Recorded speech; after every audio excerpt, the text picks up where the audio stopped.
Since you're an expert on the subject, what can you tell me about Egyptology? The study of ancient Egyptian history is of the greatest significance.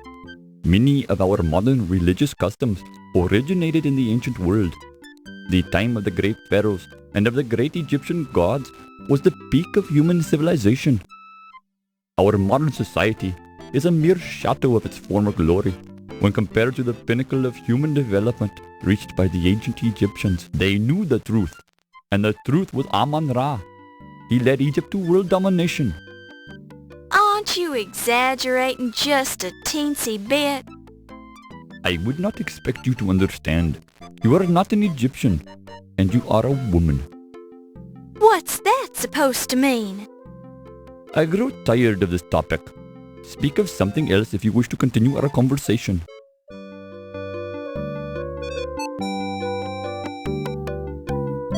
Have you heard anything about the burglary? No? Do you have any idea who would want to steal the Dagger of Amon-Ra? It has already been stolen once, from Egypt. I can see I won't get anywhere with you on this topic.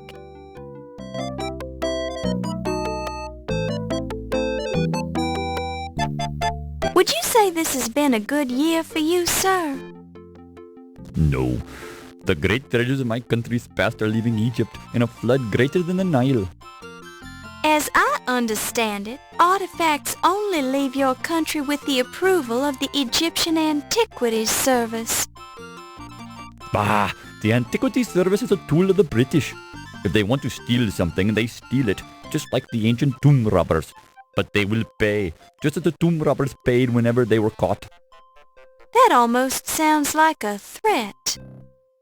I, Patash Uptat Smith, do not threaten. I merely carry out the will of the great Amon-Ra.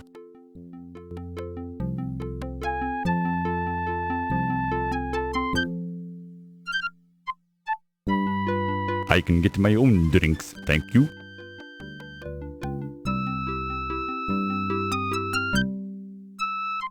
It should come in handy for examining things. However, I would warn you to be careful about what you choose to examine.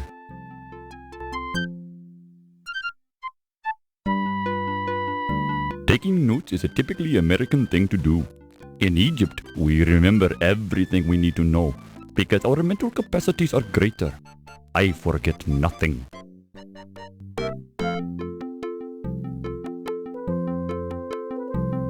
Never heard of it.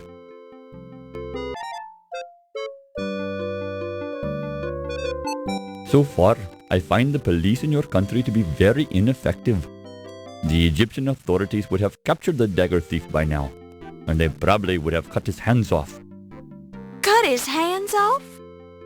It is the proper punishment for thieves. Tradition demands it. We find it very effective in our country.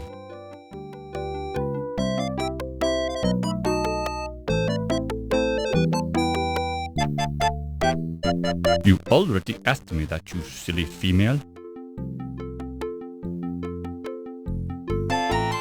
I have not been in this country long enough to discuss the merits of your laundry establishments.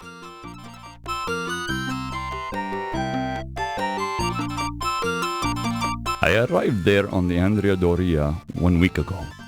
If I had known Dr. Carrington was aboard that ship, I would have spoken to him at length during the voyage.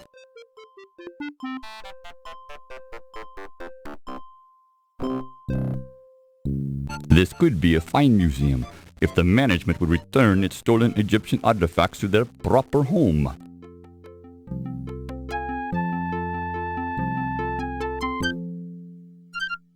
Since you're new here, what do you think of New York? Isn't it exciting? It reminds me of Cairo, except that it's colder here and the people are obnoxious.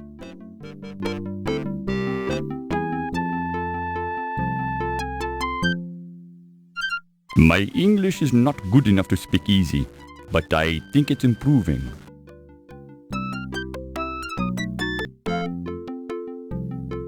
I do not know this individual.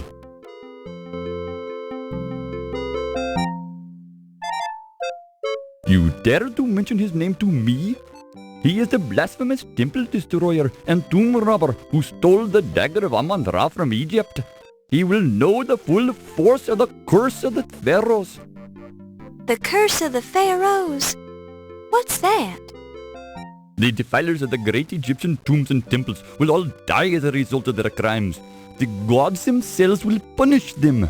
The great Amon Ra will snuff out Peepin' Carter's life as easily as I can crush a dung beetle under my shoe.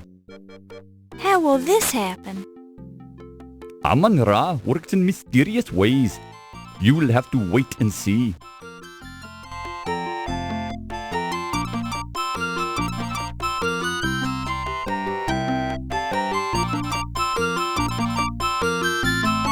I had hoped that Dr. Carrington would listen to reason. I had made another appointment to speak with him about the return of the Dagger of Amon Ra to its rightful home. But this seems futile since it is no longer in the museum. Another appointment? You spoke to Dr. Carrington once already? Only by phone. He denied Egypt's claim to the dagger. It was hoped that a personal visit would convince him of our sincerity. But the situation has changed since then.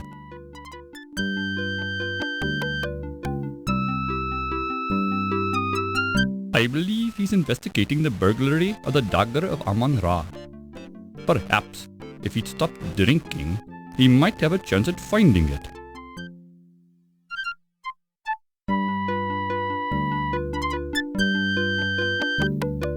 I still have some trouble with your language. I do not know this crowd fella. It is some sort of local delicacy?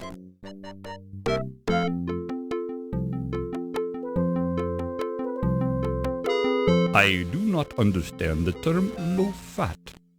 Perhaps it is because I learned English in Egypt.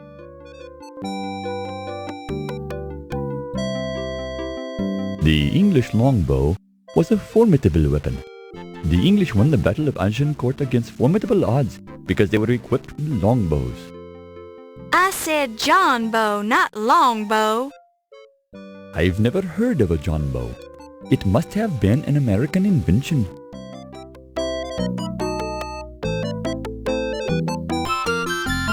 Never heard of it.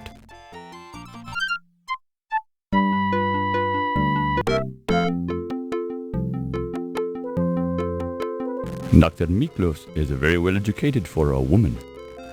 I would like her more if she were an Egyptian.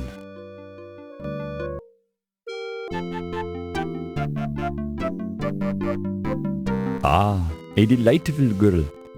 I keep asking her if she'd like to be my second wife. She is so very feminine and seductive and charming and attractive and... Okay. I get the idea. You should try to be more like Yvette. Men would like you more that way. Men like me just fine the way I am. That's what you think. I find you quite annoying.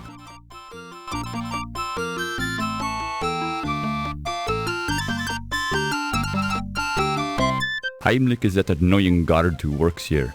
His fanatical devotion to his occupation is admirable, but he seemed lacking in his mental capacities.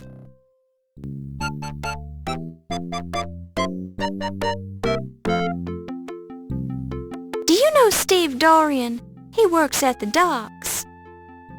I don't associate with common dock workers, madam.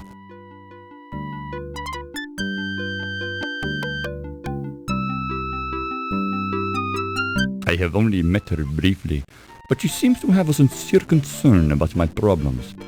A charming woman.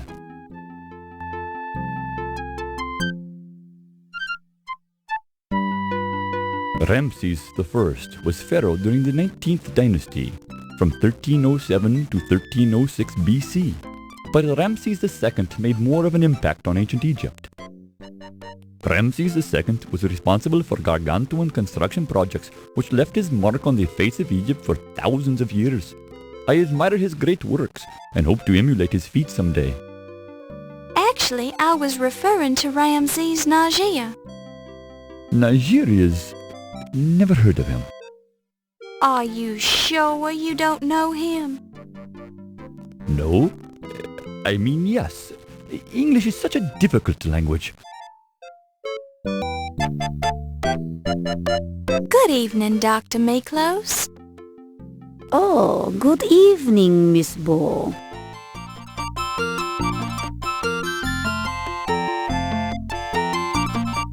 You're an expert in Egyptology, aren't you, Dr. Miklos?